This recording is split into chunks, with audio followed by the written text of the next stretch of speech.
Hello and welcome back, everyone. This is Dr. Seymour with the Optimal Response Initiative.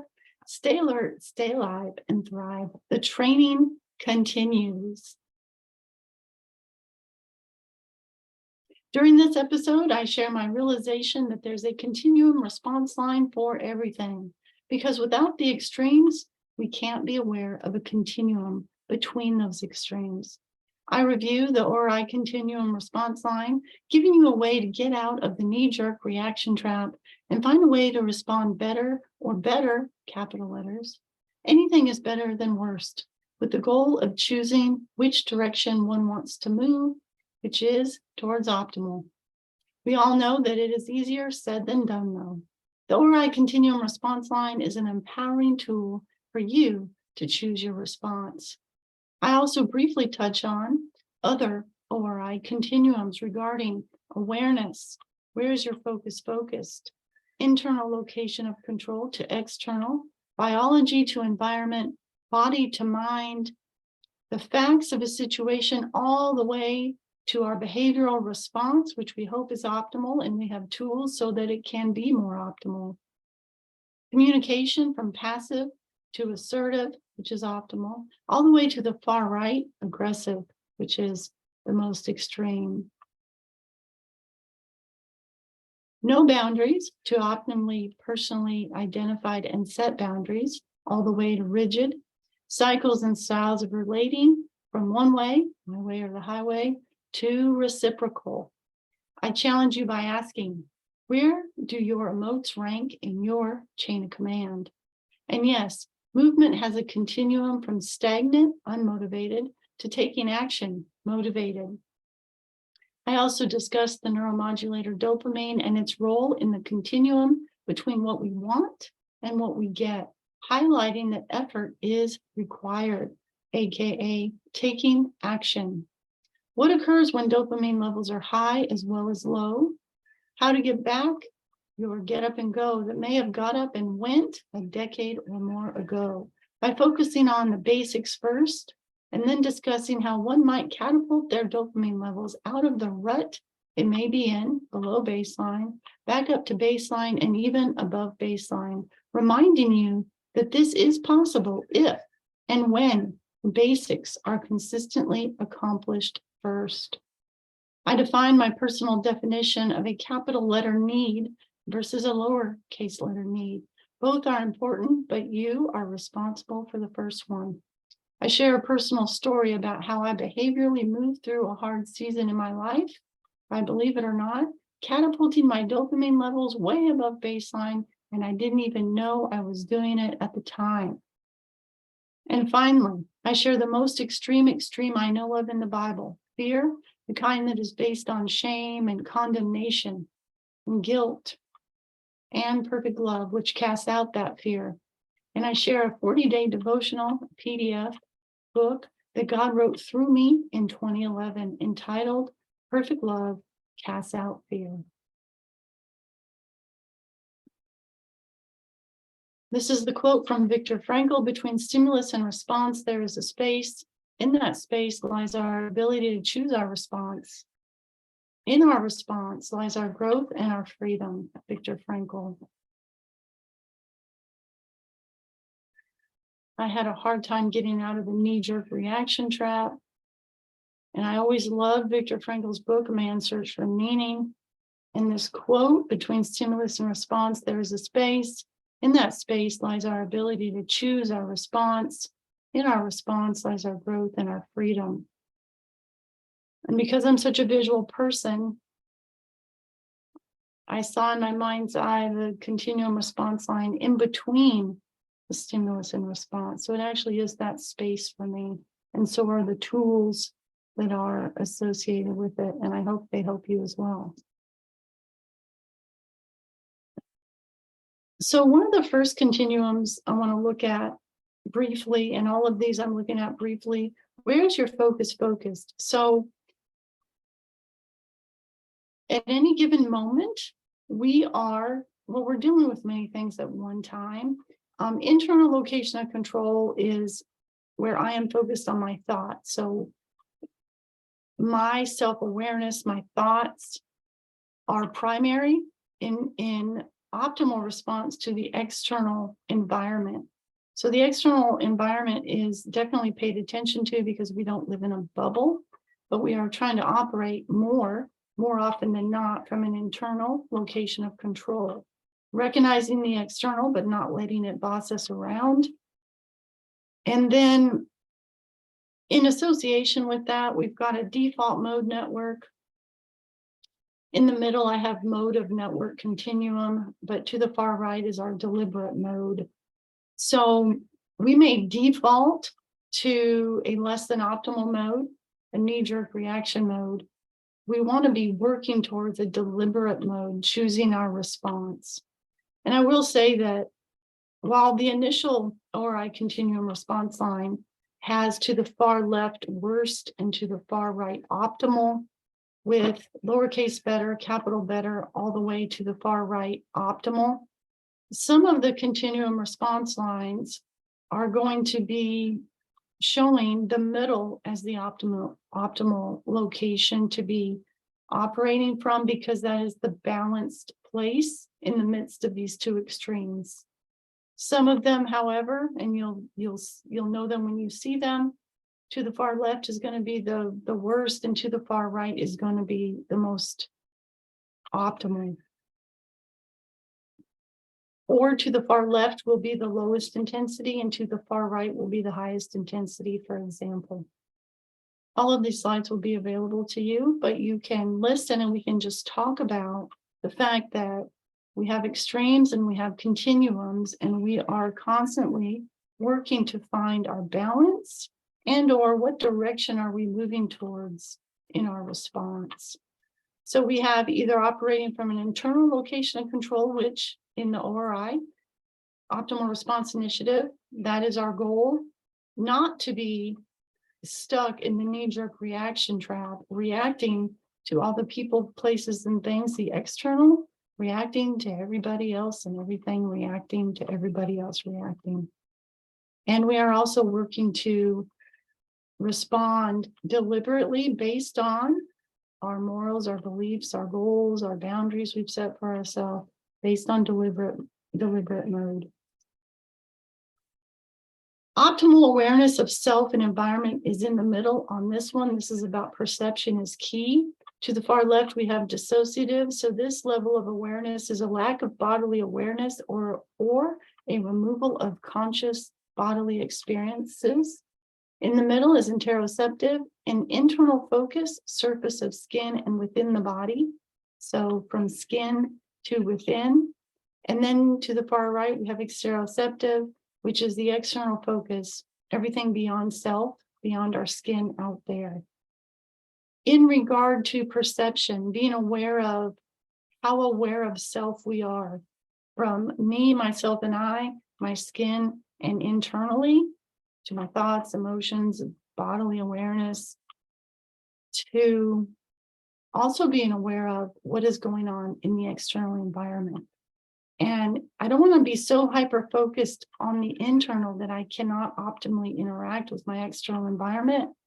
I also don't want to be so hyper-focused on my external environment that I am not paying attention to any of my internal states or needs. We want to find a nice balance in the middle and be able to move along that continuum as necessary, depending on context, of course. Context is key. Perception is key as well. Self-awareness and perception of self within one's environment is optimally important. An optimal awareness of self and environment is more often than not somewhere in the middle. Are you operating from an internal location of control? And what kind of person or tree are you dealing with? So this is one of those lessons in Optimal Response Initiative. So we are considering a continuum to the far left. On this one is internal location of control, which would be the ideal, the optimal. To the far right would be the external location of control. We want to be operating more from an internal location of control. These are the thoughts that I can control, my I statements, and all the skills within the Optimal Response Initiative that I'm utilizing to figure out where am I on the continuum response line. What direction do I want to move? And what might I do now that is going to be better, more optimal than what I might have just done if I hadn't used my skills? Simultaneously, I consider, of course, I don't consider people to be trees, but as far as a lesson, you know a tree by the fruit that it bears. So if every person is a type of tree, what kind of tree am I dealing with? Is this a healthy Washington State crisp apple tree? Is it a rotten apple tree? What kind of fruit is it bearing or not bearing consistently or more often than not? Or is it a fig tree? Is it a rotten fig tree? Is it an orange tree? A healthy orange tree? And even if it is a healthy orange tree, if I stand in front of it for several decades and ask it, if this is an animation, if I ask it for a healthy Washington State crisp apple, it may really want to give me that apple, but it's an orange tree. It can't.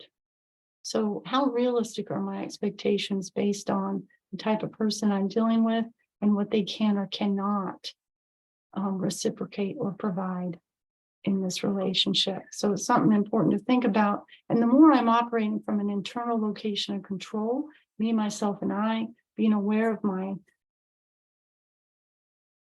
internal states, context, and what my needs, wants, desires, goals, motivations, boundaries, beliefs, morals, I could go on and on, what those are, what might be an optimal response in this situation, given the kind of person I'm dealing with, for example. So kind of two things. Are you operating from an internal or an external location of control? So that's regarding self. And then regarding the external, the people, the trees, what kind of tree are we dealing with? Because this helps us have realistic and more optimal expectations given the context, the facts of the context. Okay. Another continuum is nature versus nurture, which is chapter 4 in the Optimal Response Initiative, or week 4 in the ORI course. For this continuum, I am looking to the far left as biology, to the far right as environment. Both are important, and we are living within the continuum between our genetics, what we don't choose, how we come into the world. We also don't even choose the environments that we are born into, for example. We want to be aware of our genetics, our health, our internal states, what we can do to influence those in optimal ways, for example, and our environments, what we can and cannot do regarding our environments. And of course, with the Optimal Response Initiative, with all of this, the most important thing is our response to it. Not 100% biology, not 100% environment. It is our response to all of those things. And again, we don't live in a bubble. We are not oblivious to these factors. We want to consider all of these in a compassionate, knowledgeable way and have an optimal response regarding them and within them for ourselves. The crucial connection, which is chapter 5 or week 5 in the Optimal Response Initiative course. With this, we are talking about the continuum of our body, physical body, all the way to our mind. So both are crucially connected. They influence each other in massive ways. And I don't look at them as separate. I look at them as integrative, just like I look at all areas of health are connected. Our physical health, our cognitive health, our emotional health, our spiritual health, and our social health. All areas of health are connected. And then we have a continuum here. And if you remember the SIT report, this is a tool that I created in which you have first you're addressing the situation, the facts of a situation. Then you are addressing your sympathetic nervous system. What do you notice regarding the fight, flight, or freeze response? So physical sensations or things going on, such as my heart is beating, my breathing is in my chest, my pupils are dilated, maybe I have tunnel vision, I'm sweating, my hands are cold, my stomach is sick. So we have some examples of what might be going on with the sympathetic nervous system when it is cranked up higher and higher.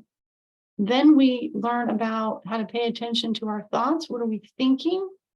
And then our emotions, which I call emotes, energy and motion, moving up and out to give us intel about what we may need in this particular situation. There are a couple other questions about emotes, the intel, and then at the end is our behavioral response. So thoughts are somewhere in the middle of this process. So this would be a continuum then from the situation all the way to the behavioral response. There's a lot going on. It's not just that something happens and then we react and nothing else was going on. There's a lot going on. We've got the facts of the situation. We have all of the things that go on with the sympathetic nervous system, thoughts, and we have learned and are continuing to learn to pay attention to the content and quality of our thoughts, our emotions, emotes, the intel, trying to give us intel on what we may need in this particular sit in order to thrive. And we need the intel. And then we have, at the end, we have our behavioral response. So it can be very empowering to learn about this continuum and this tool, Dr. S's SIT report, to start to break it down. Communication. This continuum of communication to the far left is passive, in the middle is assertive, which is optimal, and to the far right is aggressive. Any extreme regarding communication is not going to be optimal. So to the far left, passive, not optimal, just going along, not saying anything, not having an opinion, not voicing needs, wants, desires. And then to the far right, we have aggressive, kind of my way or the highway, and I'm going to be a bully about it, for example. In the middle is assertive. This is where we respect ourselves and the other individual or individuals. We have difficult conversations in a respectful way. This would be assertive, balanced, somewhere in the middle, optimal for communication. And then we have boundaries. To the far left is going to be no boundaries. In the middle is the optimal personally identified boundaries. To the far right, we're going to have very rigid, no flexibility. Now, I could do an entire podcast, write an entire book about boundaries. With this one, I want you to remember that I always take everything back to all areas of health: physical, cognitive, emotional, spiritual, and social, for example. So boundaries are not just I have a fence around my property. Boundaries are what kind of boundaries or limits or structure do I have in place regarding my physical space, my physical health, my schedule, to what degree I'm either staying up late watching all kinds of Netflix or going to bed at a decent time to get the quantity and quality of sleep that I need. That would be a boundary around my time for myself regarding sleep for my physical health, for example. Cognitive health boundaries. What kind of things am I listening to, reading? What kind of conversations am I having with myself, with other people? What's the content and quality of those conversations or the information that I am taking in throughout the day? And emotional, to what degree am I learning about emotions and what they may be telling me that I need? To what degree am I managing emotions more than they are managing me or bossing me around? How self-aware am I regarding emotions? The more I work on this, the more I put healthy boundaries around the energy that is spent regarding those emotions, for example. Spirituality, we could say the same thing with that. If my spiritual health is important to me, do I have boundaries around all the other things I just talked about so that I can have the time to focus on improving my relationship with my higher power, serving in the community in a way that I want to or not? Either way would be boundaries. And, for example, and social health. What kind of boundaries do I have around the content and the quality of people I'm spending time with? And within the time I spend, to what degree am I setting boundaries about the topics or conversations, for example? So boundaries is huge. A lot of times people either have no boundaries or they have very rigid boundaries. And of course, it's going to vary depending on who we are and context, but we need to know who we are to be able to even set the boundaries. And if we don't know what our boundaries are, we're not even going to know when they're crossed, and or we might get very angry if they're crossed and yet not even realize why we are angry or how to assertively communicate our needs or to set or maintain those boundaries. Should probably do an entire podcast since I'm camped out at this slide. But there is a continuum regarding boundaries, from no boundaries all the way to very rigid boundaries. Okay, a continuum also of styles and cycles of relating. To the far left, we have one way. To the far right, we have reciprocal. So with this one, I just came up with a couple examples of the one way, the not optimal one way style and cycle of relating with myself and others. This one would be very rigid. By the way, all of these that I'm about to talk about are very rigid. My way or the highway, aggressive, fake kindness, so not authentic. It's fake kindness because it's not I, but the person engaging in it is being manipulative, trying to get something out of me, and they are totally fake in their intentions doing it. Helpless. We all need help, but this is helplessness on a consistent basis. Capital letter need, we'll talk about that in a moment, which is needing the external to give me what I need. So being externally controlled. This is a capital letter need, dependent on the external, which is a problem because I can't control the external. So if I capital letter need my external, people, places, things, environment, to be a certain way for me to be okay in how I am with myself and others, it's going to be a major Charlie Foxtrot, would you say? Yes. And then this is also victim mentality, and it's fear focused. Okay, to the far right, we have reciprocal. Now, this is more optimal. This is the most optimal. Reciprocal, equally balanced. This is going to be flexible, assertive, authentic, empowered, helpful. Lowercase letter need. This is where, the lowercase letter need is a compliment. We complement one another in our cycle and style of relating with each other in these relationships. It is a compliment to lowercase letter need one another, not capital letter need. Capital letter need is that external focus where I have to have this person or this situation be a certain way for me to be okay. And that's a problem because I can't control people or all the factors in a situation.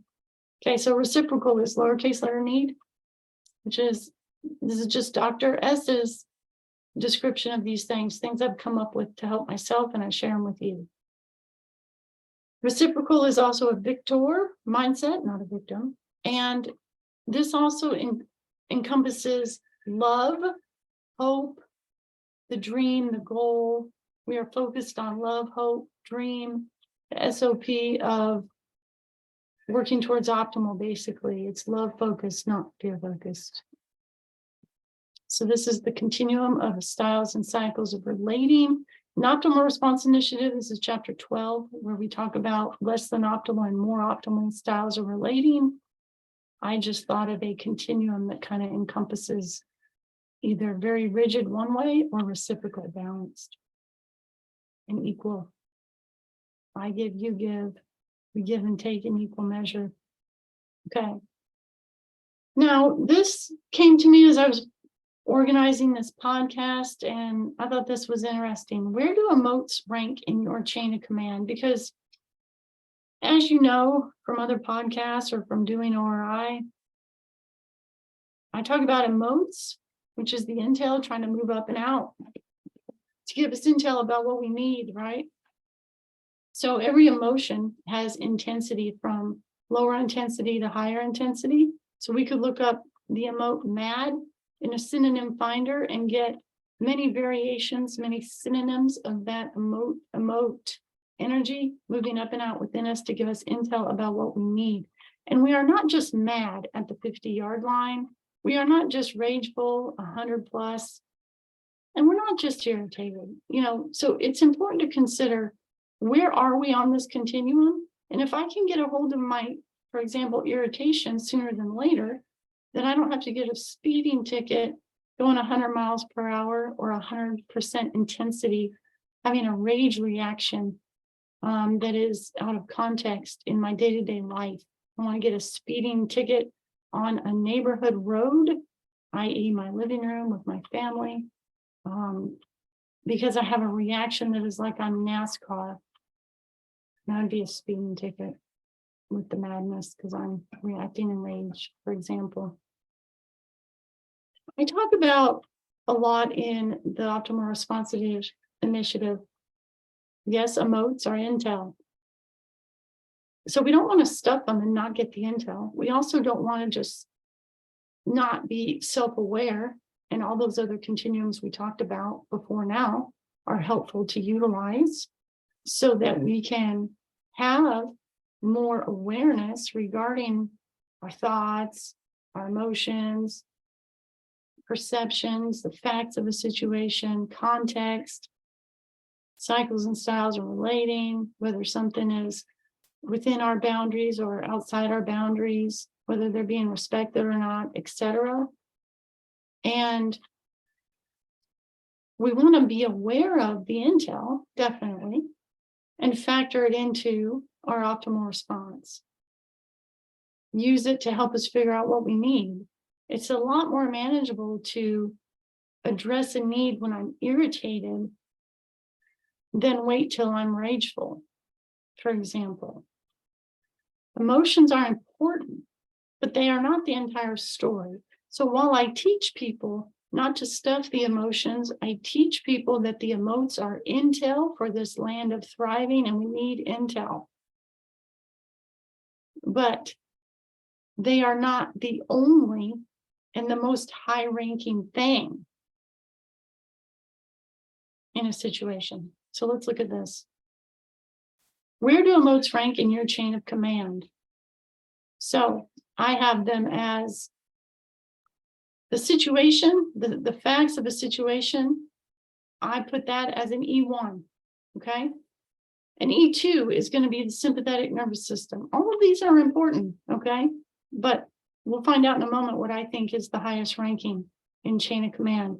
E3 are our thoughts. E4 are the emotes, energy and motion, moving up and out to give us intel about what I may need in this set. E1, situation facts. E2, sympathetic nervous system. E3, thoughts. E4, emotes. Now let's get to the NCOs. Okay. E5 is the intel to thrive. My personally identified needs for me to meet for me. You notice it's capital letter need. The Optimal Response Initiative is about you focusing on you to figure out what you need, capital letter need, and can do first and foremost for yourself before you go to external things. Because you yourself and you are available at 2 a.m. Not everybody and everything else is. And we first need to be able to recalibrate ourselves before we seek external things. This is where your power is. Okay, E6, the way I can meet this need in an optimal way. So this is the way I can meet this need in an optimal way. E5 is the intel to thrive. E6 is the way I can meet this need. E7 is choosing the most optimal way out of the identified potential routes. E8 is taking action, and E9 is the highest ranking in this continuum, because an E9 level is continuing and following through, moving out and taking action. That is the highest rank because we are optimally responding. We've gone through the process of all the intel that was at an E4 level, but then we had to do something with that intel. Intel in and of itself is only intel. It's what we do with the intel, which means do action, move out, take action. Okay, I thought this was kind of fun. Emotions are important, but they're E4s, okay? All right, that was fun. Okay, this continuum is movement is key. It's mandatory to the mission. Movement. What's the mission? Your health, physical, cognitive, emotional, spiritual, social, and quality of life. This is the mission. You are the mission. With movement, you have to the far left, stagnant, to the far right, taking action, or to the far left, unmotivated, to the far right, motivated. Movement is on a continuum as well. And with goals, we must take action. Let's talk about dopamine for a moment. Dopamine is a neuromodulator that acts as a chemical messenger. It also is a neurohormone released by the hypothalamus. I love the little pretty pictures, a lot of color. Plus, I love the brain. It's super cool. Okay, what happens with high dopamine? When dopamine is at high levels, we feel happy, motivated, alert, focused. The higher and higher and higher it goes, we experience euphoria, energized, and a high sexual drive. These are the typical things that occur as dopamine goes from, high to really high. Okay. What happens when dopamine is low? We feel unhappy, unmotivated, distracted. We might also experience memory loss, mood swings, sleep problems, concentration challenges, low sex drive, increased irritability / aggression. Ooh, doesn't feel so good to even think about that. What do we do about dopamine? We can do things about our dopamine levels. But just as in the military, we have to do basic training before tech school or AIT, whatever your service calls it. The Army calls it AIT, Air Force calls it tech school. But basic training is first. Take care of the basics first. Sleep. There's a lot to that. You can look back at other podcasts. I think I did 3 or 4 podcasts on sleep because it's massive in your health and quality of life. And that's an understatement. Sunlight, movement, exercise 15 minutes minimum, nutrition. There are foods high in tyrosine, but nutrition in general needs to be balanced and make sure we're getting all the things we need. And fluids, stay hydrated.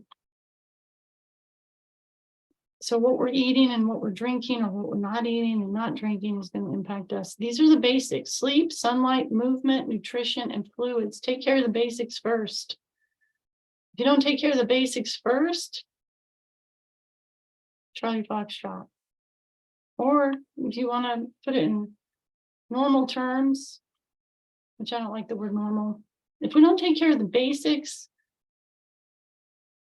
how can we expect anything beyond the basics to be effective? The question. It's not effective if we don't take care of the basics. Okay, optimal sleep replenishes dopamine reserves. Revisit the ORI podcast episodes on sleep. Sunlight, move out, go outside time, go time. So you want to spend 10 minutes early in the morning outside, 20 to 30 minutes on a cloudy day. Some of the benefits include hormone regulation like cortisol, which is a stress hormone. We want that higher earlier in the day because it gives us energy for the day. Melatonin, we want that. We want cortisol lowering as we get closer to bedtime, and we want melatonin higher at bedtime. Getting in the sun daily for 10 minutes early in the morning, you want to do it sooner than later. And then 20 to 30 minutes on a cloudy day. Also, vitamin D levels. A lot of adults are taking vitamin D because their vitamin D levels are deficient. And as adults, even the kids these days, do we even get outside enough? I would say not. 10 minutes a day. And then also the ORI health tanks. As you know, ORI health tanks are physical, cognitive, emotional, spiritual, and social. You want to do 2 things a day for each tank. You want to do it consistently before you try some extreme. All things considered, on average, our thoughts and behaviors may override pills. Why?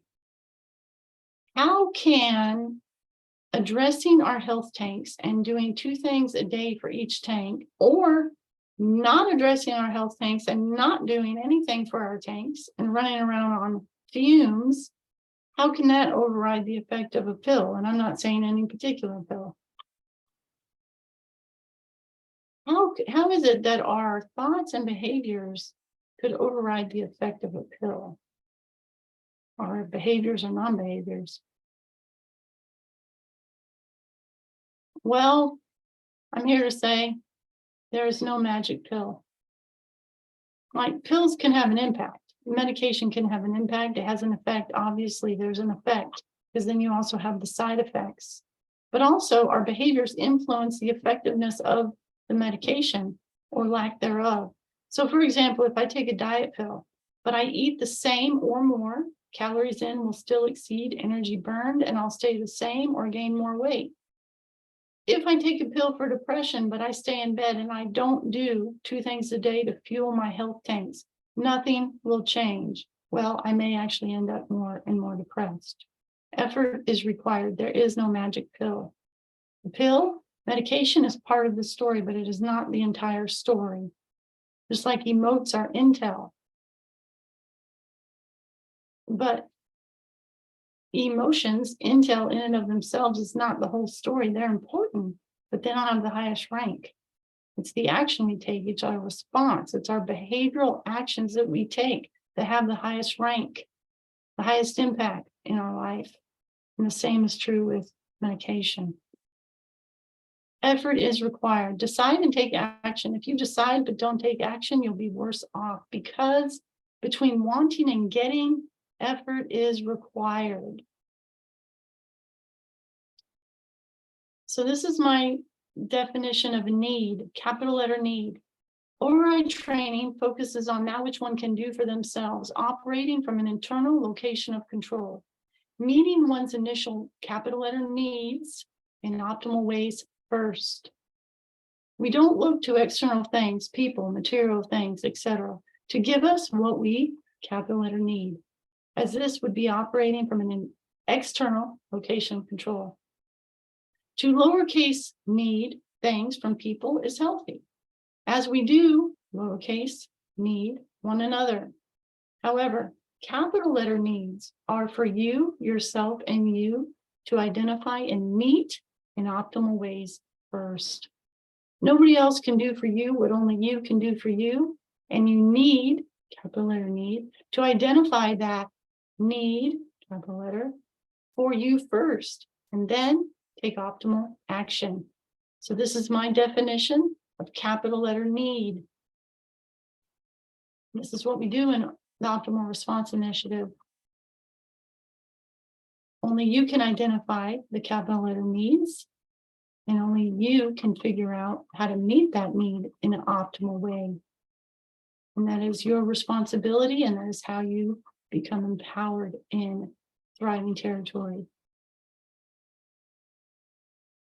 Let's talk about leveraging your physiology. When we need, capital letter need, want, crave something, even basic things like water and food because we are thirsty or hungry, that desire, that want triggers a peak in dopamine.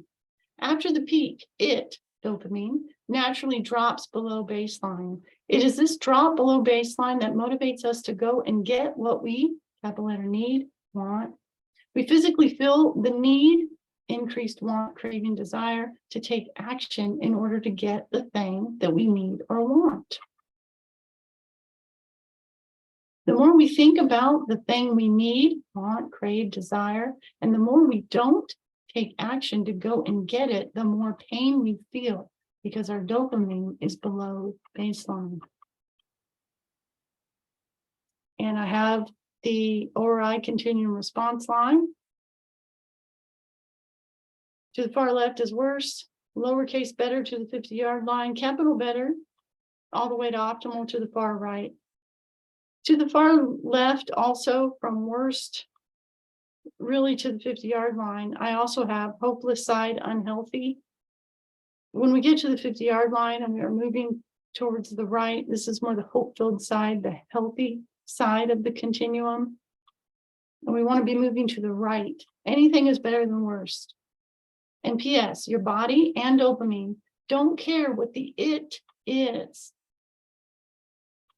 So it being the need, the craving, the want, the desire, it's up to you to choose the it, what the it is, as well as which direction you want to move on the ORI continuum line to get it.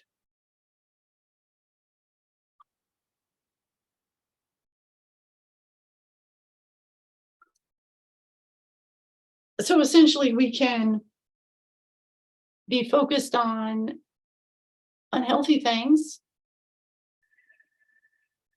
getting and eating 20 donuts, for example,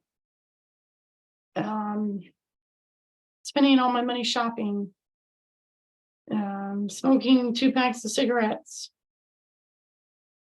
for example, driving really fast, isolating, disconnecting myself, reacting to the anger, etc., in a vicious cycle. So those would be it's that are less healthy extremes. I want to identify my it as, for example, learning ORI skills to be self-aware and take care of my health, working on an exercise program, working on my physical health or every area of health, working on a training that I'm trying to improve myself, or, cleaning out a closet, helping a neighbor. Okay, you get the picture. The capital it, my brain, dopamine, my body doesn't care what the it is. We have the power to choose to identify our it and then leverage our physiology to move towards optimal to get what we want, which is the it. Sound like Dr. Seuss. Okay. So leverage your physiology and fuel up with dopamine. Identify your long-term goals, which is the destination for each area of health. Then identify 2 actions you can do to fuel every tank.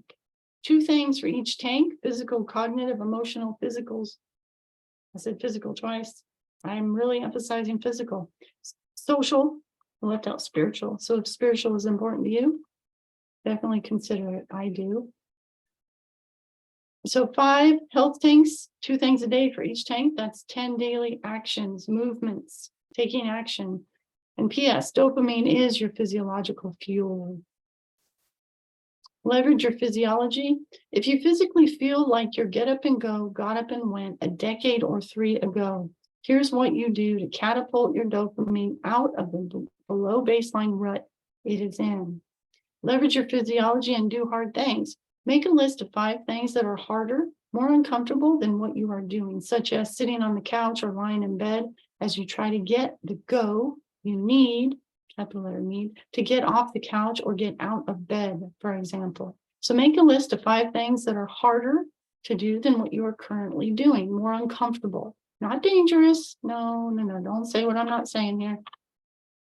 So 5 things that are harder than what you're currently doing, like being really comfortable in your chair, really comfortable in bed.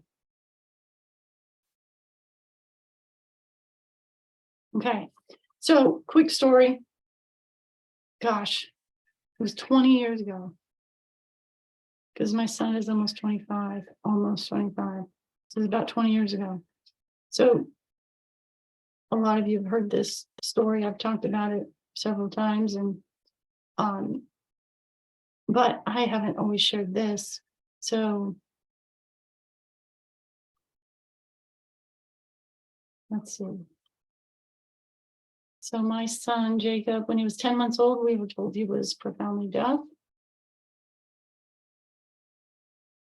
Now, the thing about this situation, however, is we found out about a surgery that he could get to get a cochlear implant. So we had a goal, we had a plan, and we worked the action steps to accomplish the plan for 4 or 5 years and then some to get him what he needed hearing, speaking, and then mainstreamed in kindergarten, which was amazing. And I thank God for it and all the people who helped us. The second diagnosis of blindness, however, when he was 5, we were told he'd be blind at 10 from retinitis pigmentosa. Long story, not so short. I became so depressed, not just in a sadness, heaviness, depressed, like clinically depressed, like physically, like my limbs felt like they were 5,000 pounds each. Like I couldn't move, but I had to move, and I pushed through and I moved, and all the other things that go with it. And I just had no answers. I did not want to accept it. I was devastated emotionally. I was devastated, really. I was deficient. I was in a rut in every area of my health and life. And I was highly concerned. I was diagnosed with clinical depression. I didn't want to get out of bed. I mean, I did get out of bed every day, but it was one of the hardest things I've ever done. Yes, this season of my life, but actually physically, mentally getting out of bed. And I pushed through like I was, walking up a 20-mile hill in the snow every step all day. And I was already exhausted. So I was pretty desperate. I really didn't know what to do. Nothing was helping me. My faith wasn't even helping me. Or I didn't think it was. I didn't feel like it was at the time. And then a couple weeks into it, I woke up, my alarm went off, and immediately I had this thought. I am going to clean the bathroom. Let's see, I'm going to stop sharing this for a moment. Okay, so I had this thought, I'm going to clean the bathroom. Why is that important? Well, I hated cleaning the bathroom. Every Saturday I would clean the bathrooms. We had a ranch. I would start at the, far left of the house where the laundry room was, from the left to the right continuum. My house is a continuum. So I would start with the laundry room, the kitchen, living room, dining room, down the hallway, the kids' room. They pretty much clean their own rooms. At the end of the hallway was the bathroom. That's a 3-bed, 2-bath. The bathroom. And for some reason, I was just hyper focused on the kids' bathroom, guest bathroom. I knew I needed to get up and clean the bathroom. I hated cleaning the bathrooms on Saturday. It was the last thing I did. So I did a hard thing. I didn't know I was leveraging my dopamine, but I got up and I cleaned the bathroom. I felt like I felt better. Why did I feel better? One, I felt like, what is wrong with me? Why am I cleaning the bathroom? My husband started wondering too, because I was doing it every morning, and it's not like it was dirty. He was thinking maybe I needed to go see someone. And yeah, maybe I did. And actually I did. And it didn't help. And neither did the medication. And so he was thinking I needed to go see another type of somebody because he was worried. I was cleaning the bathroom every morning. And it wasn't 6. It was earlier than that because we had to drive to Atlanta. But I had to drive to Atlanta. Whatever time it was, maybe it was 6. Back then there were less people, so it didn't take so long to drive in from the suburbs, but we'll just pretend it's 6. At 6 a.m. alarm goes off, I'm up and cleaning the bathroom. Every morning like clockwork. It was like Groundhog's Day, except I felt good about this. I didn't really know why I was doing it, but it's what I had to do when I got up, and I had to get up as soon as the alarm went off, and I cleaned the bathroom. All I know is it worked. Eventually, my husband stopped asking, and eventually I stopped needing to clean the bathroom as soon as the alarm went off. Is that not amazing? Why is that amazing? I was so excited when I learned about how we can leverage our dopamine by doing hard things, something harder than what we're currently doing. Laying in bed is comfortable. What is more uncomfortable than that? Well, yeah, getting up, but definitely getting up and cleaning the bathroom, which was my least favorite thing to do. And because my dopamine was at a deficit, it was in a rut, it was below baseline, this action, taking this action, this movement to do this harder thing consistently catapulted my dopamine above baseline and actually created a higher baseline for myself. So I got out of the rut. My dopamine got out of the rut, but I got out of the rut too. I mean, maybe this is the whole thing about, I'm in a rut.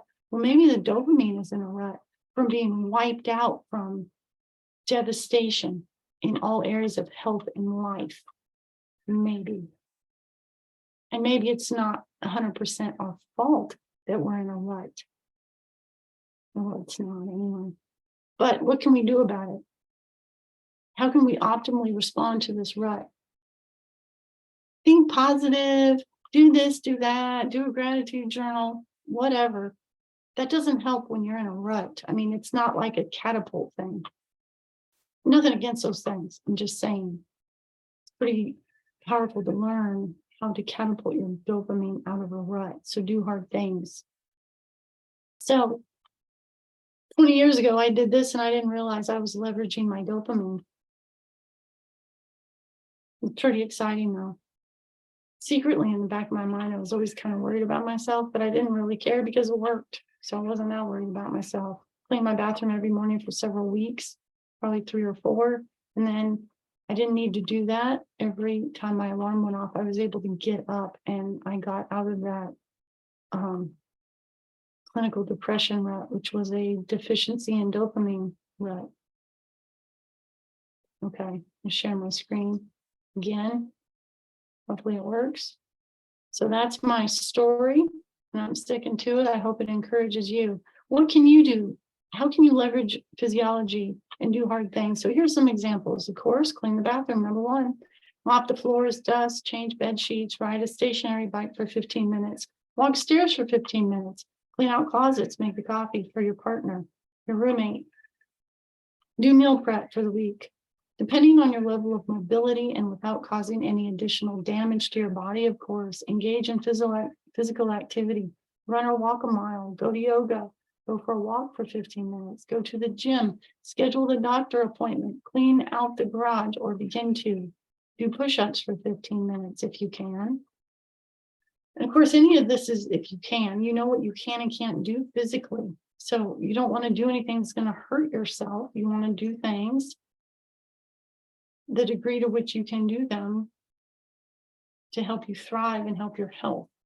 You don't want to hurt yourself.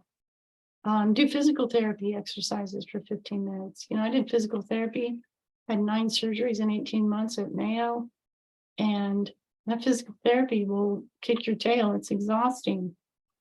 And you're supposed to do it at home, and it's hard. Well, that's a hard thing. You keep doing it. So that's one of the hard things you can do, for example. Catapult dopamine with harder things. So of course, I have John Wayne. I'm not the type to sit around and wait for things to happen. John Wayne. I love John Wayne. He's got some good quotes. How does John Wayne relate to dopamine? Well, if you do the basics, dopamine will eventually be replenished and rise to your set baseline. If you do the basics, remember what the basics are: sleep, nutrition, fluid intake, movement, exercise. Is that all of them? You want to do the basics. You have to do the basics. If you don't do the basics, if you don't complete basic, you can't go on to more training. If we don't take care of the basics in regard to health, then expecting things to change optimally is a very unrealistic expectation, because the basics are profound and have a profound impact on your health and quality of life and impact everything else that you do. Do the basics. If you do the basics, you can do this catapulting dopamine thing.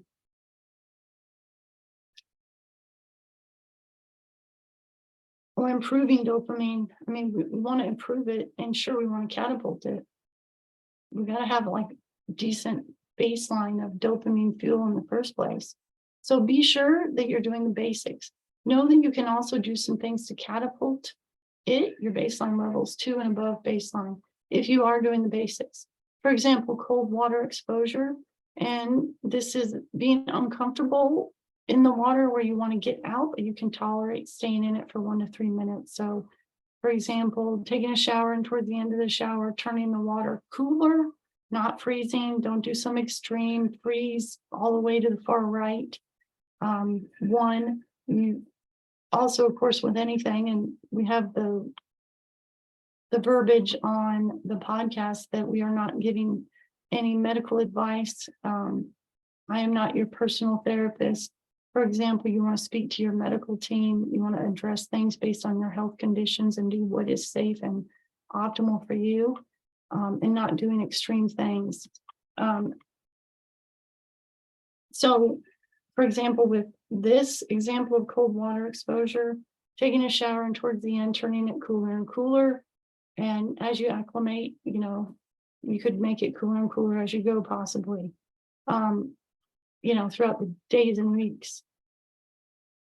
You don't want to get it so cold, though, that you hurt yourself, hurt your heart, or whatever that might be. So uncomfortable where you want to get out, but can tolerate staying in it for 1 to 3 minutes. Typically, this is between 35 and 55 degrees or so. It's a lot less comfortable than the warm or hot water from the shower. So that's an example. John Wayne is not the type to sit around, or was not the type to sit around and wait for things to happen. Dopamine will eventually rise to a baseline set point, but the problem is, what if your baseline or set point is below what it needs to be in the first place? And we need to raise that set point. We need to raise the baseline. So we need to do the basics. And then we can catapult it even beyond the baseline and possibly even change the set point baseline to higher and higher. These are things you can do. It includes doing hard things. Okay, so 25 years ago, the extreme raised havoc in my day-to-day life.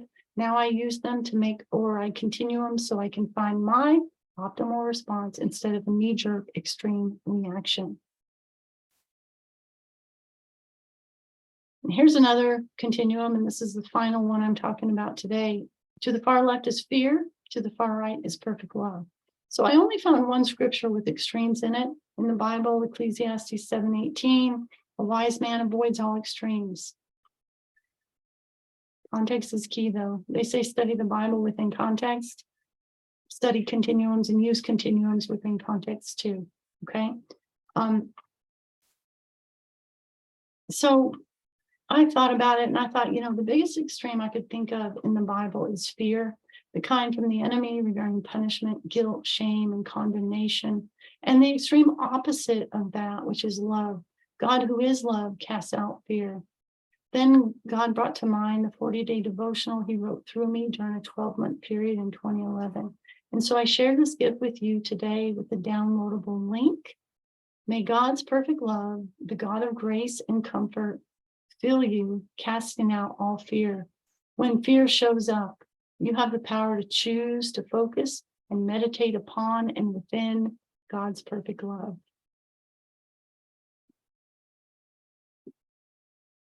God is love. Whoever lives in love lives in God and God in him. In this way, love is made complete among us so that we will have confidence on the day of judgment, because in this world we are like him. There is no fear in love, but perfect love drives out fear, because fear has to do with punishment. 1 John 4:18.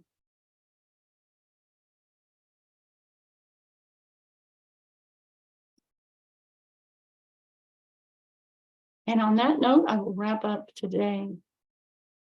Go forth in love, move towards optimal, move towards the perfect love that God has for you. If spirituality is important to you, if spirituality is not important to you, I still encourage you to use the ORI continuums to find your balance, find the bookmarks of your extremes to help you find your continuums and move along those continuums for your health and your quality of life, because you are important. I'm glad you're here. I want you to continue to stay alert, stay alive, and thrive.